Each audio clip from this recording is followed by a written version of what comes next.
At sa Mindanao naman po tayo, mahigit 100 matitibay na bahay ibibigay ng pamahalaang pandalawigan ng Davao Oriental sa mga biktima ng bagyong Pablo. Yan naman po ang balitang ihahatid ng aming kasamang si Peng Alinio ng Radyo ng Bayan, Davao. Peng, magandang hapon sa iyo.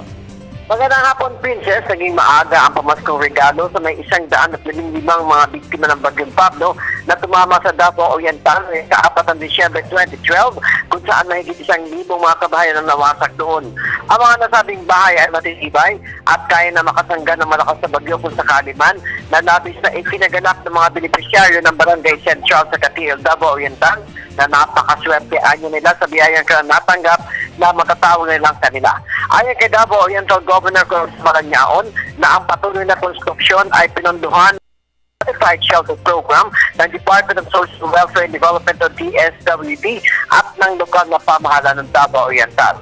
Sa pagbubudlod ni Governor Maranyaon sa mga susi at Certificate of Occupancy sa mga may-ari ng mga bahay ay sinasabi na ito pa lamang ang unang serye kung saan hanggang ngayon ay patuloy pa ang konstruksyon ng mga matitibay na mga kabahayan katuwang dito ang ibang pribadong kumpanya dahil ang target anyo nito ay mabigyan pa ng kabahayan ang may 17,000 pamilya ng Bagyong Pablo na nawasak din ng mga tirahan ng nakasagsagan ng malakas na Bagyong Pablo na unang binagyo ang naturang lugar 100 na ang nakalilipas.